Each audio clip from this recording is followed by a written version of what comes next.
एक समय की बात है। घने जंगल में एक हंसमुख और चतुर बंदर रहता था। वह पेड़ों पर उछलता कूदता और मीठे मीठे फल खाकर बहुत खुश रहता था। उसी जंगल के पास एक गहरी नदी थी जिसमें एक आलसी मगरमच्छ रहता था। मगरमच्छ को हमेशा दूसरों की मेहनत पर ऐश करने की आदत थी। बंदर और मगरमच्छ की दोस्ती।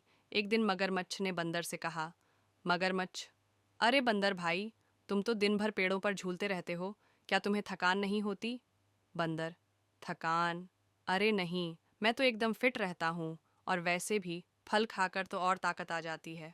मगरमच्छ, ओहो, तो मुझे भी कुछ मीठे फल खिला दो ना। मैं तो पानी में रहता हूँ, पेड़ों तक कैसे पहुँचूँ?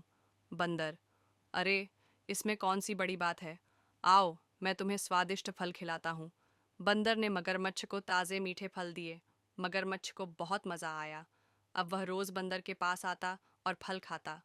मगरमच्छ की चालाकी। कुछ दिनों बाद मगरमच्छ की पत्नी ने कहा, मगरमच्छनी, तुम रोज़ रोज़ फल खाकर मोटे हो रहे हो।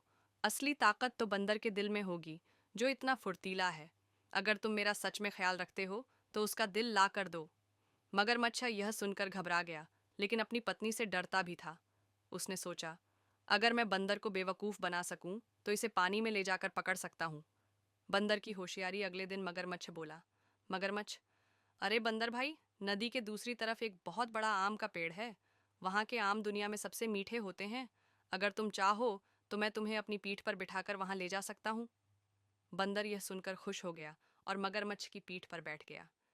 जैसे ही मगरमच्छ नदी के बीच पहुंचा, उसने हंसते हुए कहा, मगरमच्छ, हा हा हा हा, अब तुम्हारा काम तमाम। मेरी पत्नी तुम्हारा दिल खाना चाहती है और मैं उसे तुम्हारा दिल ले जाकर दूंगा।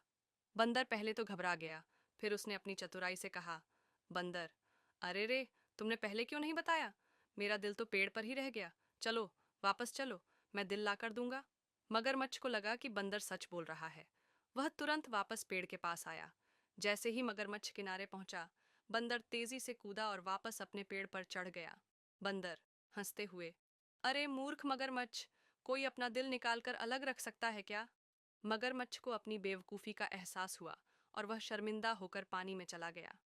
सीख, बुद्धि हमेशा ताकत से बड़ी होती है। हे हे।